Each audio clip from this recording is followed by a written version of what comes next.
Welcome to Elevated Voices Podcast, where we value using our voice collectively to explore life challenges, including mental health, addiction, trauma, and ways to heal.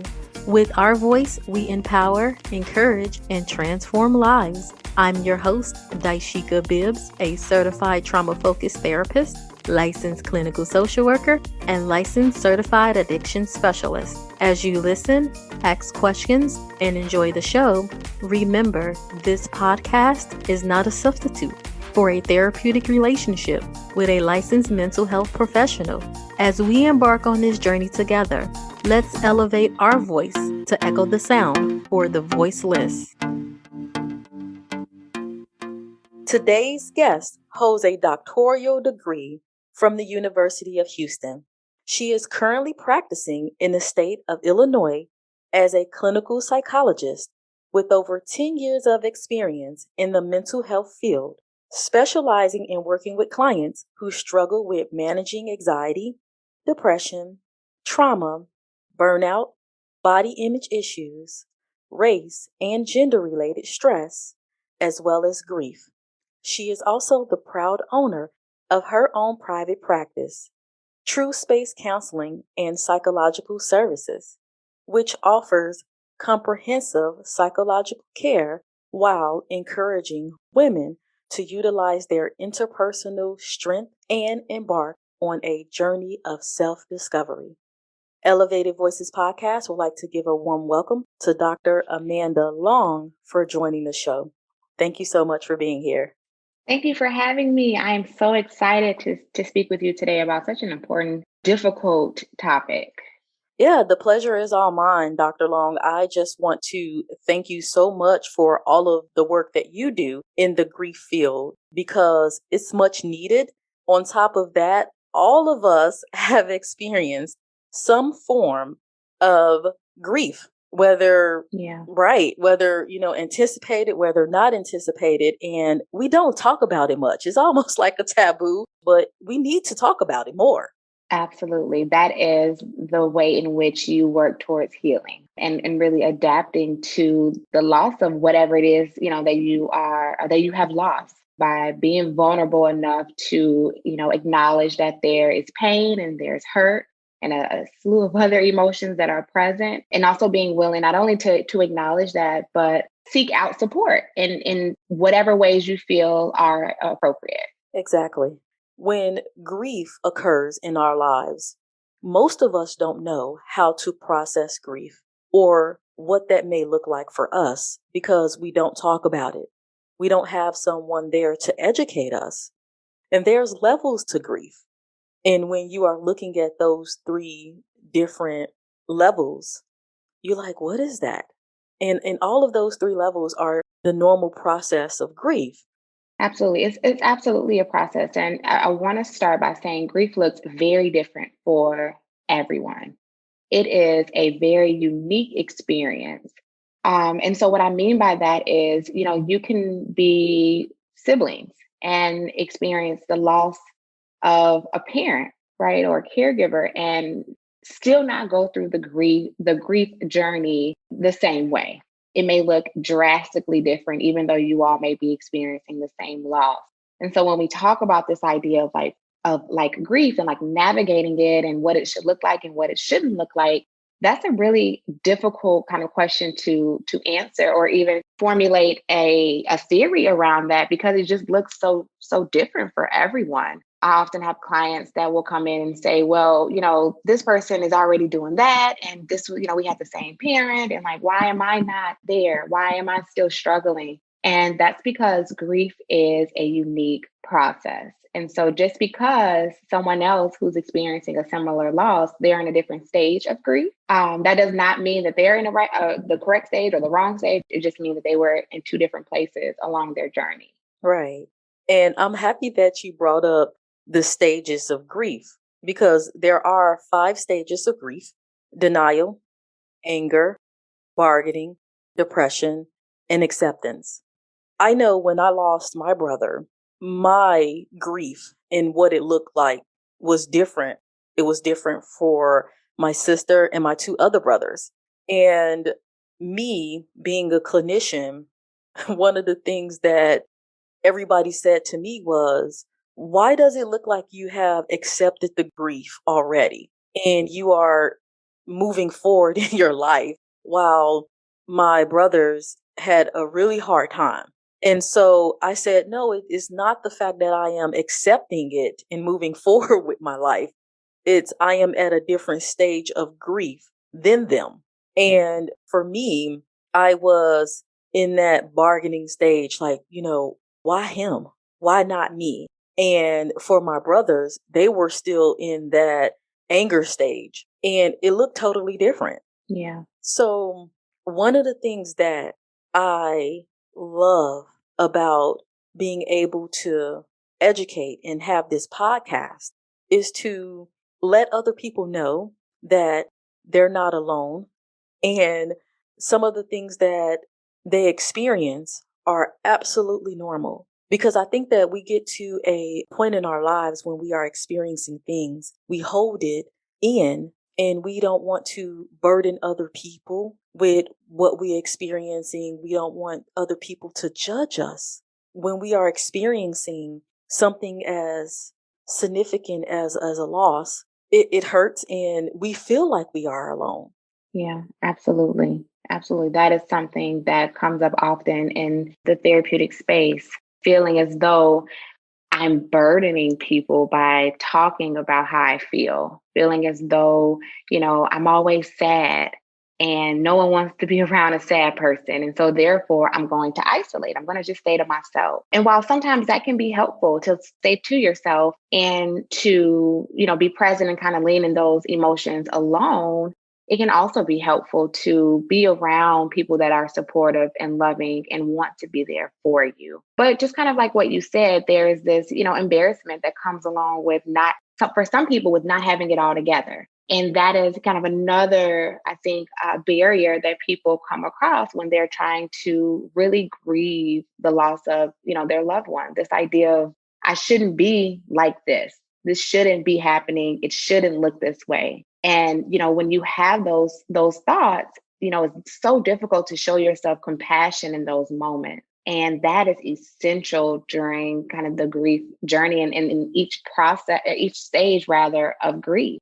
There has to be a level of self-compassion that you exercise in order to make it through such a difficult time and moment in your life. You have to show yourself love. You have to show yourself kindness. You have to be present in your experience, even though it can be very difficult. And not only that, you have to make space for the joy. And so, what that means is kind of this idea of, yes, being sad and acknowledging that you are sad and that you're hurting and that you are in pain, but also being willing to make space for happiness. What does it look like for you to that morning, be crying your eyes out because of, the amount of pain that you're experiencing, but by that evening being willing to go to dinner with someone because, that's your absolute favorite person in the world and you love being around that person. And so, something that we talk a lot about, or I talk a lot about with my clients, is just this idea of making space for the happiness amongst the sadness, amongst the pain. They don't have to be mutually exclusive. And that helps you along your journey, having those moments of happiness and, those moments of joy that you can look forward to pretty much offset or provide some balance to your life, because it can't always be all pain for too long. Definitely. Definitely. One of the things that I love about your practice, Dr. Long, is you actually have created that space for women, particularly African American women, with your G.R.I.T.S group. Yeah, this was actually a group created by myself and my intern, Lakeisha Robinson, who's interning with True Space for the year, who was absolutely fabulous. But grief was a topic that was very near and dear to her heart. And so during one of our supervisions, she had mentioned that she wanted to begin a grief group for Black women. And I thought it was an excellent idea because we are approaching the holidays. We have Thanksgiving coming up and Christmas and New Year, Valentine's Day, all of kind of the major quote unquote holidays are approaching. And this is usually a super difficult time for folks that have experienced loss. to kind of get through these moments that are all, or these holidays that are all about family without part of, their family. And so we created G.R.I.T.S, which is an acronym that stands for Grief Really Is Tough Sometimes. And the reason why we specifically created this group to target the demographic of Black women is because we felt as though there was a unique grieving process that Black women experience because of these societal standards or norms that have kind of been placed on us to like be strong, just to get through it, kind of make it through without any resources or maybe even without even acknowledging your feelings, like just being able to push through. And so we wanted to just provide a space for women to not feel like they had to push through, to show up and be their authentic selves and to, be vulnerable enough in a space where they can acknowledge the pain and the hurt that they feel sometimes, while also kind of creating a bond among the group members so that they can support and help one another. They can provide support and then also allow others to support them, which I think can be very tough for some folks. No, you're right. The accepting help can be tough for some people. Mm-hmm. And I will say, especially African American people at times, because we, as two African American women, truly understand the complexity of being able to challenge ourselves and being able to handle so many different things because we are afraid or nervous about what society will say if we don't act a certain way, or what society will say if we do act a certain way. And one of the things that our society tells us is that we don't have a voice, we are not allowed to be vulnerable, and we are not allowed to grieve. We are not allowed to express emotions. And that can be very challenging, like you said, especially around the holidays, because if we're not mourning in the way that we deserve to do so, then how can we fully process the loss? How can we fully start our healing journey when we are told, oh no, you can't express emotion. Oh no, you can't do that. Yeah. Or even the idea of like you can, but not too Right. long because you have responsibilities and you have to, take care of others. Kind of like this disregard for like prioritization of self. By saying that, that's kind of another element of the importance of having these kind of spaces, where women can come together, Black women can come together and recognize and see or witness that there are other women that are struggling in similar ways Right. and that they aren't alone. Because when you're not being vocal about what you are experiencing, you're not sharing it with anyone, it can feel so isolating. And you can feel like you're the only one that is experiencing the amount of pain that you are experiencing. And there's some comfort in knowing that you aren't alone and that there are other people that are having similar experiences. Definitely. Like you said, being able to know that, but also being able to see it. Mm-hmm. It does something to the heart. Yeah, and to feel it. Like, yeah, I think, group work is so powerful because, and this is something Lakeisha and we've been talking about, and I've been explaining to her is like we show up and we provide, the information, the psychoeducation, we provide the skills, we help them to understand different things that they can do. But the real healing comes from being a part of the group and being, again, amongst other women that share similar experiences as you. And then kind of having the opportunity to connect with them in such a deep, vulnerable way. Right. Exactly. One of the tools that stood out to me in group therapy was this acronym, TEAR. And the acronym stood for to accept the reality of the loss, experience and process the pain of the grief, adjusting to the new environment without your loved one, and reinvesting and finding ways to remember the deceased while moving forward with your life. So, I'm going to take a step back because the holidays are approaching. Thanksgiving is right around the corner, and a lot of people, like you said, will experience this mourning process. They are in or they will be grieving because the losses that they have experienced, not only with their loved ones, this pandemic has created a lot of losses, significant losses for a lot of people, finances, housing, and again, loved ones, of course. So, what are some positive things that our listeners can do if they have experienced a loss at that great magnitude? Yeah, yeah, absolutely. Well, some of the things that they can do are as simple as, being present in their experience and their feelings and kind of leaning into their feelings because there is power in vulnerability. So kind of that acknowledgement that they are hurting, that they are having a difficult time, that the holidays that are approaching will be difficult for them. Because once you can kind of acknowledge that, and recognize that you may experience some pain because of the loss that you've had, and because of the holidays that are coming up. It can make it easier to identify what may be helpful for you. Sometimes folks don't know what they need, and that's okay.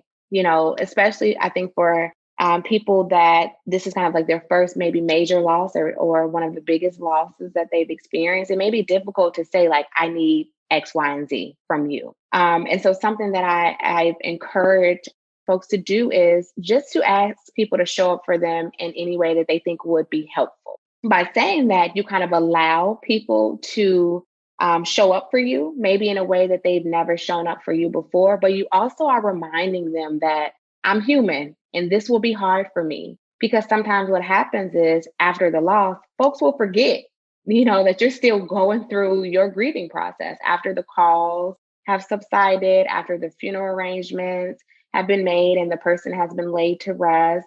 People tend to go on with their lives. And that kind of, may leave you feeling isolated and feeling alone.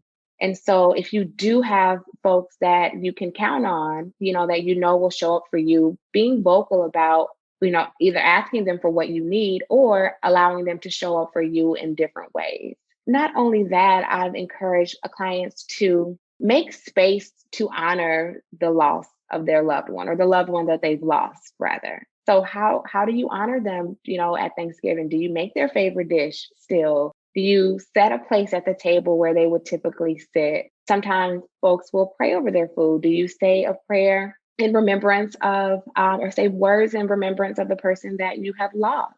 Do you create an altar that is, there as remembrance for the person that you have lost? Sometimes clients find comfort in kind of continuing the traditions that they had while the person was still alive. And so, what would that look like to still put up a Christmas tree, or to still wrap up gifts, and to still have an ugly sweater Christmas party, or whatever you would normally do. And some folks find that that's triggering and that's difficult. And so, what does it look like to create new traditions? What does it look like to do things a little bit differently during the holiday? Maybe do some things that you normally wouldn't do, that maybe now you have the ability to do or the freedom to do. And so, kind of figuring out what works best for you. And the only way that you can honestly do that is through trial and error. There should be some level of effort that goes into kind of creating a safe, supportive space for yourself during the holiday. And again, the way that you can do that is by just acknowledging how you are feeling, and then sitting in some of that discomfort to really recognize what you need. And if you don't know what you need, soliciting the help of others. Right. And I think that's really critical for listeners to hear and understand that component of it, because a lot of listeners and even clients that I have had says, well, if I move forward with celebrating the holiday, whether it's Thanksgiving, whether it's Christmas, or even bringing in a new year, that means that I am forgetting about them. Yeah. And I don't want to forget about them. I'm moving on without them. Yeah. The important key component to everything that you just said is being able to create a new space and being able to make adjustments that are appropriate for you and your family. So, for example, like you said, being able to honor that person. Yeah. Because moving forward doesn't mean forgetting, right? So I'm going to cook that dish in honor of them, or I'm going to create a whole new tradition. Because yes, it can be difficult to do things that you once did when your loved one is not there. So we get that part, right? Right. But being able to reinvest Absolutely. and find new ways, creative ways to honor and celebrate that person, it can be done. And I think a lot of people don't think about this is something that, hey, I can do because of the grief and because of the emotions. They are intense. So it's like, well, I haven't even thought about that.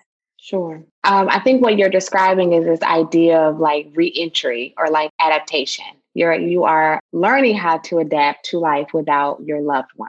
There is this loss adaptation model that we work through in our group. And it kind of starts with like, some of the more common or well-known stages of grief. So like the loneliness, like the isolation, the despair, feelings of guilt, sleep issues like fatigue, this idea of disorganization, this idea of loneliness. And then as we kind of work our way through some of those experiences, on the other side is kind of this idea of reentry. And so kind of figuring out, what does life look like for me now? And how do I re-engage in life in a way that is meaningful and makes sense given the loss that I've had? And so some of the things that we encourage the women to experience are new relationships, and so kind of figuring out like, how do I make space for new people to enter into my life? The group is a way for that to happen, like joining a new group of strangers and being in a group with them for 10 weeks, you will absolutely kind of develop new relationships. Not only that, what are my new strengths? So many folks that have lost someone are like responsible for certain things in their life. And so I see this a lot with the women and men that I work with that may have experienced the loss of their significant other. Well, she was responsible for this and this and this and this, or he did this, and this. I don't know anything about trimming the bushes or the garbage. I don't even know what day the garbage comes. And so, you learn new strengths despite kind of experiencing such a grave loss. And the way in which you learn new strengths is through your ability to acknowledge, that the person is no longer here and have a desire to kind of adapt in a way that's most meaningful to you. Through that adaptation, you're learning new strengths, you're figuring out kind of what your abilities are, what you may be great at versus what you may need to, allocate out to someone else to kind of come and help you do. It also allows you to kind of create or foster energy, because with grief, there's this, level of fatigue that comes with being sad. Being sad is hard work on your body. You become tired, you become fatigued. It may be difficult for you to get out of bed or to do the things that you would normally do because you don't have much energy. Being able to work towards identifying new strengths can be helpful in allowing you to, develop that energy or create that energy, foster that energy again, so that you can kind of keep going. You will identify new patterns. Something that comes up often is like, this is what we did every night before we went to bed. This is the hardest moment of my day because I don't have that consistency anymore. I don't have that, pattern because of this person is no longer here. And so that's what we were talking about earlier, kind of like developing new patterns, new rituals, figuring out kind of, what you loved about the things that you would do with your loved one, and maybe identifying ways to replicate that in some way or to create something different. And then not only that, kind of instilling hope. Once you've gone through these stages, there's a sense of hopefulness that you will acquire because, well, look, I figured it out. I figured out how to do the thing that I didn't think I could do. I figured out how to establish or create new relationships with people. I've created new patterns in my life. There is some light at the end of this very dark tunnel. It can be done, but it takes time and it doesn't look the same again for everyone. Speaking of hope, I know that is something that in the grief process we lack, because we have to make those adjustments, either internal adjustments, external adjustments, and even sometimes spiritual adjustments. And just like you said, me losing a spouse, that means that I have to take on a new role. That means that I have to develop a new skill set. So he or she was all I knew for so many years. How am I seeing myself internally? Who am I now? And if I am a believer, what is my worldview? Why did God let this happen, right? Or the opposite is, now that I don't have my loved one, what are my beliefs now? What are my values now? What are my assumptions or expectations now? And being able to adjust and reaffirm that, hey, I can do this. There is hope. This is just a process. Grief is a part of life. It is natural, right? And I can, and I am going to get through this. And so, Dr. Long, if someone is listening to us now and they are experiencing grief and they want to know more about you, learn more about G.R.I.T.S, how can they reach you? Sure. Well, you can reach me on my website, www.atruespace.com. I am available via my website through the consultation tab. You can also sign up for the grief group. We are closed for now, but I imagine that we will conduct a similar group in the future. And so you can sign up to be placed on that wait list if it's something that you're interested in. And if you live in the Illinois area, because that is where I am licensed. Not only that, I'm also on Facebook as Dr. Amanda Long, and on Instagram at Dr. Long Listen. So those are the 3 ways that you can contact me. Well, thank you so much, Dr. Long, for taking time out of your busy schedule to be a guest on the podcast and to share the gems of grief and how we can truly cope during the holidays, and even if it's not a holiday. So thank you so much. You're welcome. Thank you for having me. I appreciate you making space for this talk and highlighting just such an important topic. Definitely. The pleasure was all mine. Thank you for tuning in to Elevated Voices Podcast, where we enjoy using our voice to share information which promotes growth and change. Never feel like you are alone. Join our Elevated Voices Podcast community at Elevated Voices _ on both Instagram and Twitter. Stay tuned to biweekly episodes wherever you get your podcast. If there is a topic that you would like me to cover, or if you have questions, you can send me an email via my Elevated Voices Podcast Facebook page. And remember, don't forget to let your voice be heard.